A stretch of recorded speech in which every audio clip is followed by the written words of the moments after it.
चलिए स्टार्ट करते हैं। US history, United states of America, ठीक है, इसकी जियोग्राफिकल लोकेशन और जो रूट था ये अर्लियर यूरोपियन कंट्रीज के लिए, कंट्रीज तो नहीं कह सकते, यूरोपियन पावर्स कह सकते हैं उस टाइम पे, क्योंकि आपके पास नेशनल स्टेट सिस्टम का कंसेप्ट नहीं था, लेकिन आपके पास यूरोपियन पावर्स थी।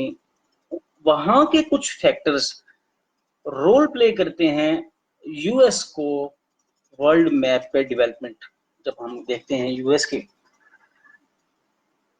और अमेरिका की लैंड जियोग्राफिकल लोकेशन या जो अर्लियर पावर्स थी वो क्या चाहते थे जब यूएस जो है इमर्ज हुआ था as a piece of land, जब दुनिया को पता लगा था, ठीक है। और यूएस ने मतलब अमेरिका ने कैसे इन्फ्लुएंस किया 14th सेंचुरी में या 15th सेंचुरी में यूरोप को, ठीक है, मेनली यूरोप को या बाकी वर्ल्ड को, उसका लैंड का क्या रोल है, एंशियंट टाइम्स में क्या फीचर्स अवेलेबल थे, कौन से फैक्टर्स थे जो यूनाइटेड स्टेट्स ऑफ अमेरिका जब हमें उसकी डिस्कवरी नजर आती है।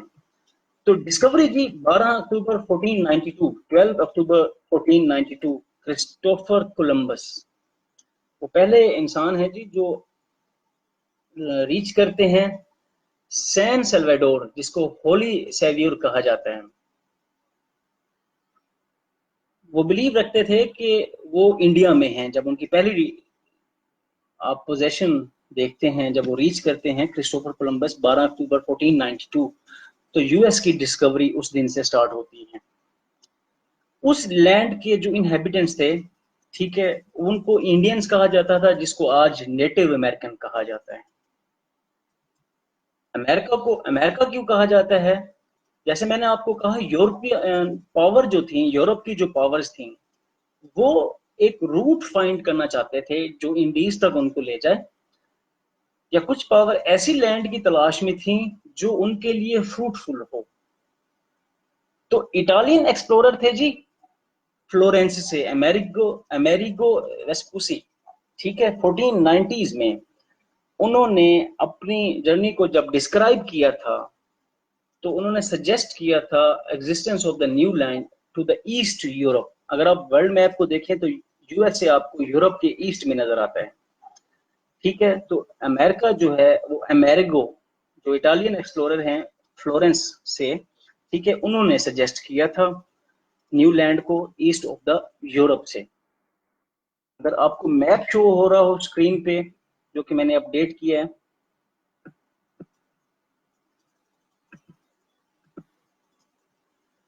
उस टाइम पे थी फ्रांस, इंग्लैंड, नेदरलैंड और स्पेन, ये अपने अपने एक्सप्लोरर्स भेजते थे जो पेड एक्सप्लोरर होते थे। लाइक जो कोलंबस था ये पेड एक्सप्लोरेशन करता था, जो कि मोनार्क्स होते थे या जो लीडर्स होते थे इन पावर्स के, उनके लिए काम करते थे, ठीक है। तो आपको फ्रांस, इंग्लैंड और नेदरलैंड एंड स्पेन, इनकी एक्सप्लोरेशन नजर आती है ईस्ट ऑफ द यूरोप पे।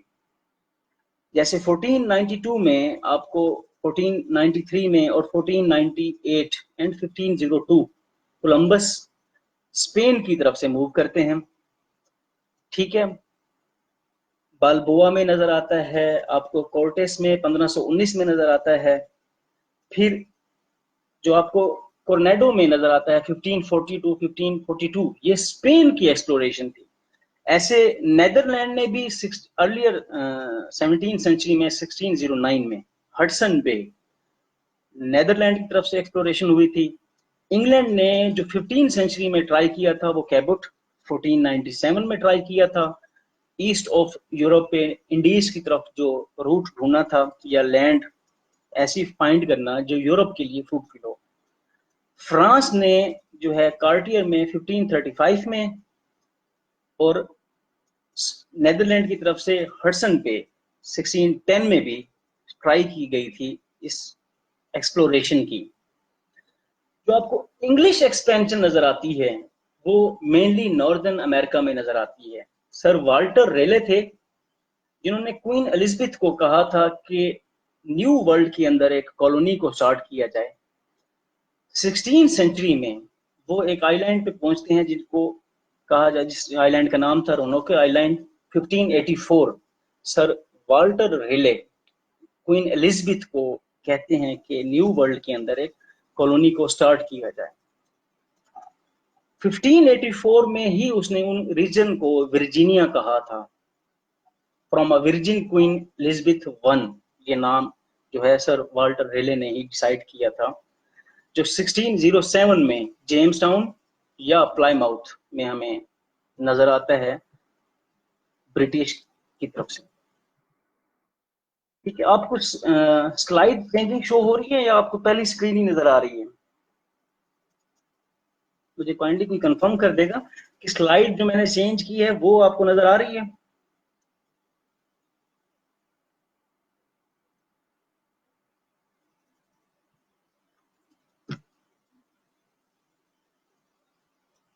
जैसे मैंने आपको कहा कि एनालिसिस में यूएस हिस्ट्री का जब ये बिगिनिंग हुई है यूएस हिस्ट्री की एज अ न्यू लैंड या न्यू स्टेट, उसमें जो अर्लियर डेवलपमेंट थी या जो पहली कॉलोनीज थी वो किधर किधर बनी थी, वो आपको वो लैंड नजर आता है जिसके साथ आपको ओशन नजर आता है।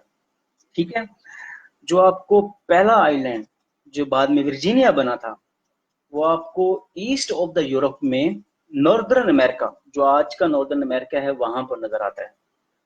ठीक है, और वो उस जगह पर था जहां पर हडसन बे या प्लाईमाउथ आपको नजर आती है, जो आपकी बे अवेलेबल थी ताकि आपके शिप्स पहुंचे जाएं या पहुंचाए जा सकें।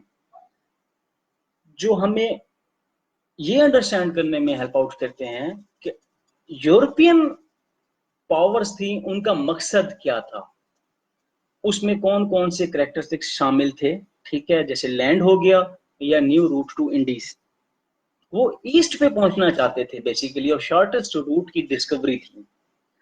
लेकिन ये जो पहली अटेम्प्ट थी सेटलमेंट की,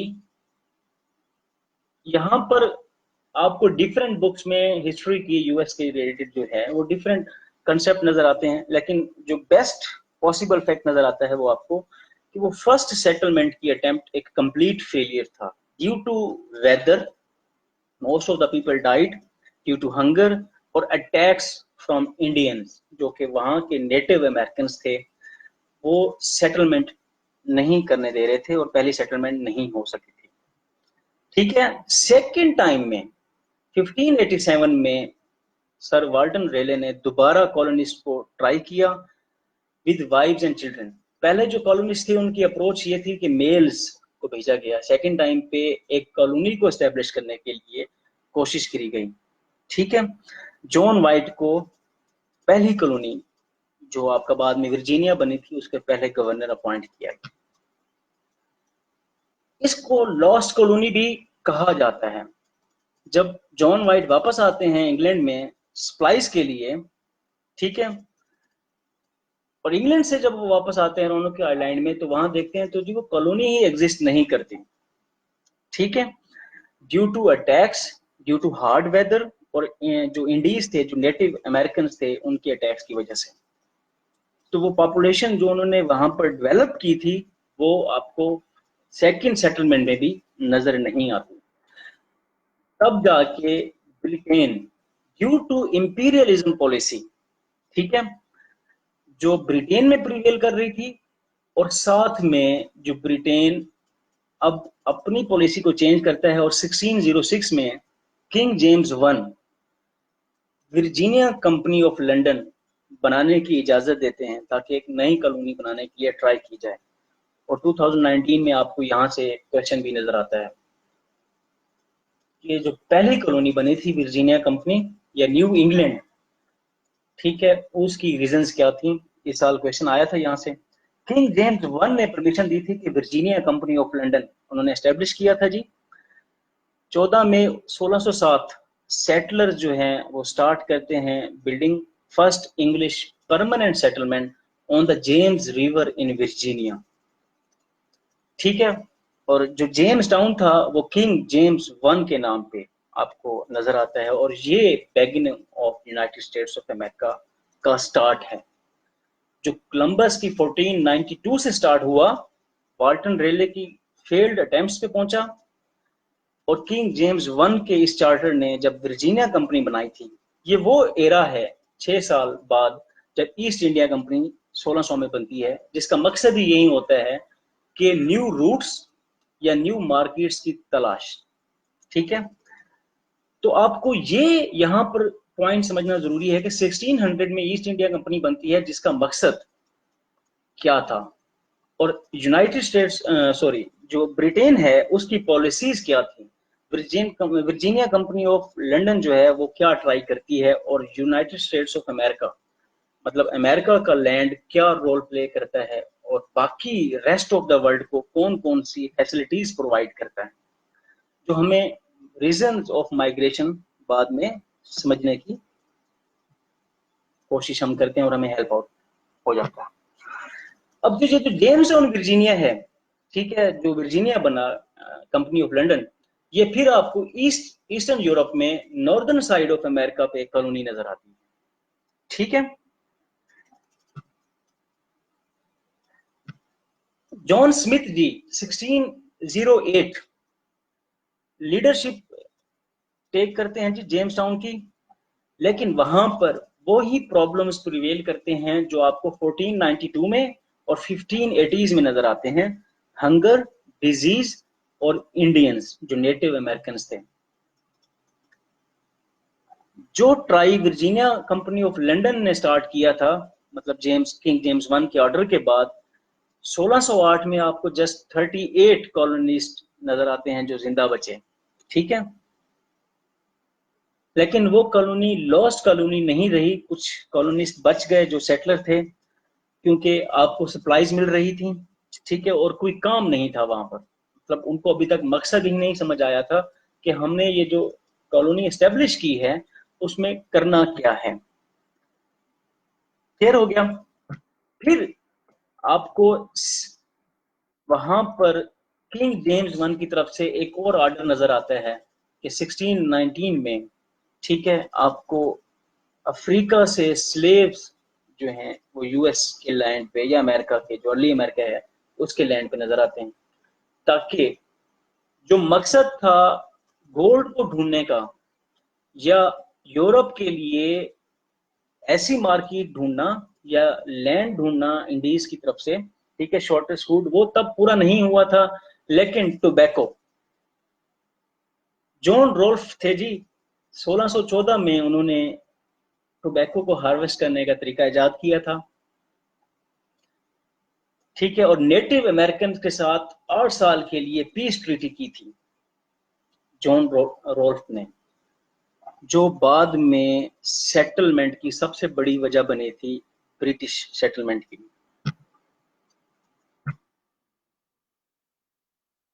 1619 में डच शिप पहले अफ्रीकन को लेके आती है जेम्स टाउन में, जो कि स्लेवरी की बिगिनिंग थी। और ये पॉइंट आपको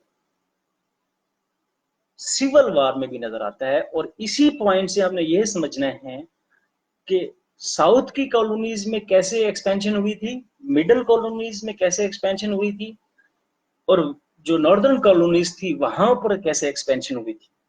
तो 1690 the Virginia company of London sends 90 women to Jamestown as a wives for the settler, और एक चार्टर साइन किया गया था कि 120 pound of tobacco for each wife मिलेगा। ठीक है, ताकि जो सेटलर हैं वो वहां पर रह सकें।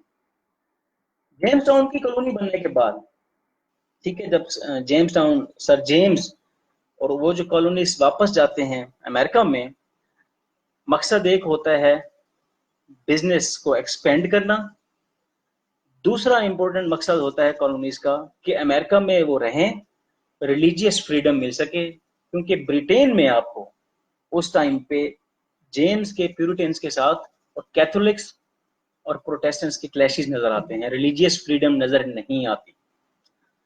सो दो कंसेप्ट यहां पर हमें 1619 तक नजर आते हैं अर्लियर अमेरिकन की हिस्ट्री में। फर्स्ट बिजनेस मॉडल, सेकंड जो कंसेप्ट नजर आता है वो रिलीजियस फ्रीडम हमें नजर आता है। ठीक है, क्योंकि इंग्लैंड में आपके रिलीजियस कन्फ्लिक्ट थे, जेम्स वन के कन्फ्लिक्ट प्यूरिटन्स के साथ थे और प्यूरिटन्स ने डिसाइड किया कि इमिग्रेट होते हैं। पहले वो हॉलैंड गए, देन वो अमेरिका में मूव किए, ठीक है। उसके बाद वो वहां पर ही सेटल हो गए। देन 1620 में द पिलग्रिम फादर, एक बहुत important concept earlier United states of America की हिस्ट्री में हमें प्रिवेल होता हुआ नजर आता है। 16 सितंबर 1620 पिलग्रिम्स जो हैं इंग्लैंड को, प्लाईमाउथ को लीव करते हैं और उनका मकसद सिर्फ रिलीजन होता है, ठीक है। और हमें मे फ्लावर कॉन्ट्रैक्ट नजर आता है यूनाइटेड स्टेट्स ऑफ अमेरिका में, और वहां पर अमेरिका में पिलग्रिम लैंड भी हमें नजर आता है। 9 नवंबर 1620 वो जहां पर रीच करते हैं, ठीक है, वो लैंड हमें नजर आती है मासाचुसेट्स, ठीक है, क्योंकि वहां पर नेटिव अमेरिकन रहते थे। और फर्स्ट सेटलमेंट जो प्लाईमाउथ से स्टार्ट हुई थी उसको न्यू इंग्लैंड कहा जाता है, और जहां पर नेटिव रहते थे उस स्टेट को कहा गया मैसाचुसेट्स।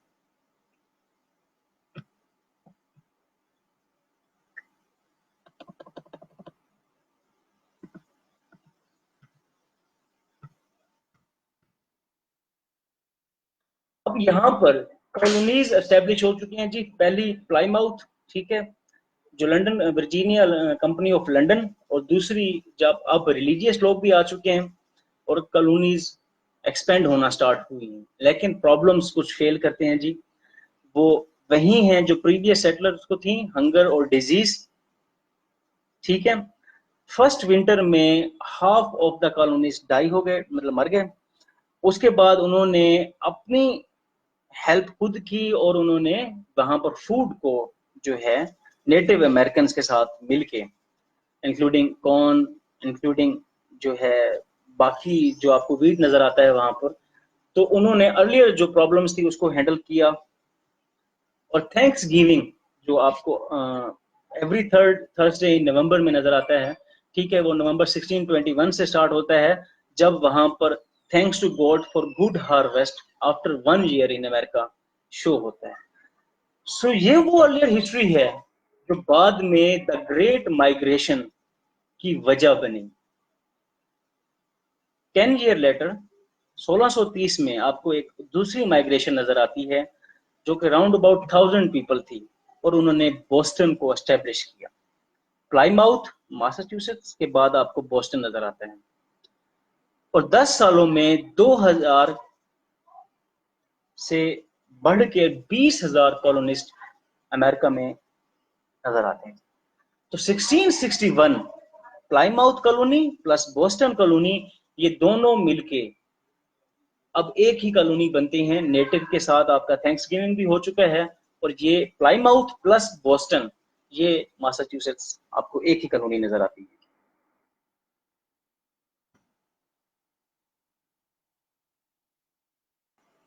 और यहां से ही आपको अमेरिकन यूटोपिया नजर आता है जी, जो आप आज अमेरिकन एक्सेप्शनलिज्म समझते हैं।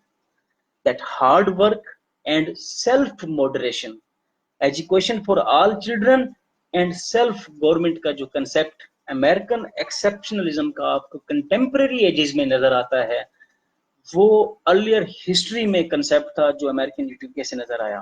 That America is a model for other nations, जिसने डॉक्ट्राइन ऑफ अमेरिकन एक्सेप्शनलिज्म को जो है समझने की कोशिश की, based on hard work and self moderation, and then education for all children and self government plus compromises between the states, जो अब हम समझेंगे।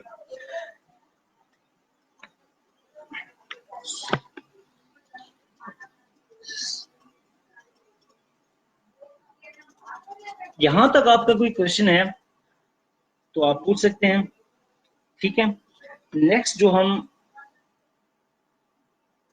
प्लाईमाउथ इंग्लैंड में थी जी, जहां से London Virginia company of London बनी थी, और जो न्यू इंग्लैंड का कंसेप्ट हमें नजर आता है, ठीक है, वो अर्लियर हिस्ट्री ऑफ अमेरिका का ही है।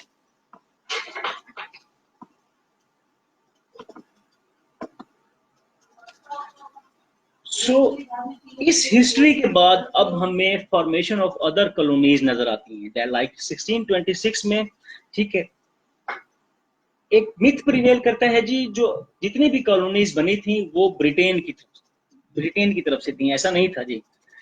हॉलैंड के कॉलोनिस्ट ने न्यू एम्स्टर्डम बनाया था 1626 में, ठीक है, जिसको 1664 में इंग्लिश ने रिकैप्चर्ड किया था और उसका रीनेम किया न्यूयॉर्क, ठीक है। वो हॉलैंड की तरफ से कॉलोनिस्ट थे जो 1626 में उन्होंने कॉलोनी बनाई थी, और इंग्लिश ने मतलब ब्रिटेन ने 1664 में उसको कैप्चर किया था और उसको रीनेम किया न्यूयॉर्क। 1634 में मैरीलैंड हमें एक कॉलोनी नजर आती है जहां पर कैथोलिक्स सेटल हुए थे, ठीक है। जो मे फ्लावर कंट्रैक्ट आपको नजर आता है, जो रिलीजियस विजन नजर आती है आपको द ग्रेट माइग्रेशन की। 1681 में विलियम पेन परमिशन रिसीव करते हैं जी कि अमेरिका में एक और कॉलोनी को स्टार्ट किया जाए, और पेंसिल्वेनिया आपको नजर आती है विलियम पेन की वजह से, उन्हीं के नाम से पेंसिल्वेनिया का नाम पड़ा था, ठीक है। 1691 में चार्ल्स के सपोर्टर नॉर्थ कैरोलिना को एस्टेब्लिश करते हैं। लास्ट इंग्लिश कॉलोनी जो थी वो जॉर्जिया थी, जो 1733 में सेटल हुई। सो द ग्रेट माइग्रेशन जो एक अलग कंसेप्ट है यूएस हिस्ट्री में, वो business model plus local conditions, जो रिलीजियस फ्रीडम नहीं अवेलेबल था, plus over population in Britain, वो वजह बनी थी आपकी यूनाइटेड स्टेट्स ऑफ अमेरिका में सेटलमेंट की, ठीक हो गया। मतलब जो अमेरिका में आपकी सेटलमेंट की वजह बनी थी। उसके बाद कॉलोनीज की फॉर्मेशन स्टार्ट हुई, लेकिन उससे पहले बाकी पावर्स ने भी कॉलोनीज एस्टेब्लिश की हुई थी। The great migration starting from 1607, James town से जो माइग्रेशन स्टार्ट हुई वो जॉर्जिया पे लास्ट इंग्लैंड की जो कॉलोनी बनी थी 1733 में, वहां पर आपको एंड होती नजर आती है। लेकिन ओरिजिनल 13 ब्रिटिश कॉलोनीज में एक फीचर कॉमन था, ये सारी कॉलोनीज जो बनी थी ये ईस्ट ऑफ द यूरोप बनी थी, और ये सारी कॉलोनीज बेस के रिलेटेड थी। मतलब आपको यहाँ पर ओशन का लैंड नजर जरूर आता था। जो लैंड जितनी भी थी, जितनी भी कॉलोनीज थी, ये आपको ओशन के साथ ही नजर आती थी, अटलांटिक ओशन के साथ, ठीक है। दूसरा कॉमन फीचर जो आपको नजर आता है, जो आपको अगले सिलेबस के सब हेडिंग्स को समझने में, जो ग्रेट रेवोल्यूशन या कंप्रोमाइजेस या कॉन्स्टिट्यूशंस को समझने में हेल्प आउट करेगा, वो ये है कि जॉर्जिया साउथ की सबसे आखिरी कॉलोनी थी और न्यू हैम्पशायर नॉर्थ की सबसे पहली कॉलोनी थी। मिडल में जो आपको कॉलोनी नजर आती है वो वर्जीनिया, डेलावेयर और मैरीलैंड नजर आते हैं। यहां पर डिफरेंस ऑफ सेटलमेंट भी थी। साउथ का जो लैंड था वो ऑफर करता था वेजिटेशन को, नॉर्थ का जो लैंड था वो बेसिकली वेदर कोल्ड था और वेजिटेशन वहां अलाउ नहीं होता था, तो वहां पर बेसिकली आपको एडवांसमेंट नजर आती है। कॉटन जिन की रेवोल्यूशन जब हम देखते हैं, इंडस्ट्रियल रेवोल्यूशन का स्टार्ट नजर आता है। और जो मिडिल कॉलोनीज थी वहां पर आपको रिलीजियस फ्रीडम वाले लोग नजर आते हैं, यहां से ही इमर्ज होते हैं बाद में मार्टिन लूथर, बैप्टिस्ट, मेथोडिस्ट, ठीक है।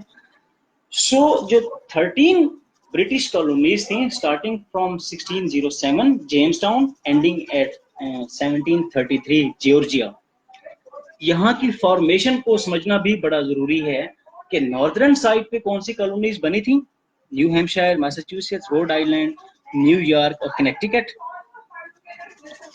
जो आपको मिडिल कॉलोनीज नजर आती हैं पेंसिल्वेनिया, विलियम पेन की, new Jersey, Delaware, Maryland, Virginia. और जो आपको साउथ में नजर आती हैं north Carolina, south Carolina, Georgia, ये वो लोग थे जो आपको अफ्रीका से लेके आते हैं स्लेव्स, और जहां पर लैंड जो है वेजिटेशन अलाउ करती है। सो जो सेटलमेंट हुई थी वो भी डिफरेंट लोकेशंस पे डिफरेंट रीजंस की वजह से हुई थी, जो बाद में हिस्टोरिकल एक्सपीरियंसेस की वजह से स्ट्रॉन्ग होती गई और यूएस की हिस्ट्री में एक डोमिनेंट कैरेक्टर स्टैब्लिश होता हुआ नजर आता है डिफरेंट टाइप का डिफरेंट स्टेट्स में।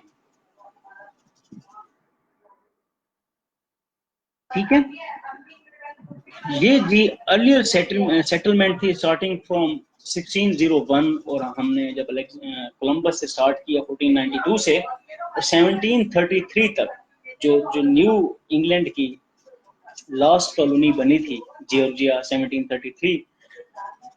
यहां से जो आपने एनालिसिस ये करने हैं कि इस मैप को मैं आप लोगों के साथ ये स्लाइड शेयर कर देता हूं इसी ग्रुप में। आपने यहां से ये समझना बड़ा इंपॉर्टेंट है कि ये जो सेटलमेंट्स हुई थी, कौन सी कॉलोनीज नॉर्थ में बनी थी, कौन सी कॉलोनीज मिडिल कॉलोनीज कहलाई थी, और कौन सी कॉलोनीज साउथ में बनी थी। और लैंड ने, जो यूएस की लैंड थी, नॉर्थ का क्लाइमेट, साउथ का क्लाइमेट ने क्या क्या रोल प्ले किया कि सेटलमेंट किस किस टाइप की हुई। क्लियर हो गया? यहां तक का आपका कोई क्वेश्चन है? Sure sure sure sure.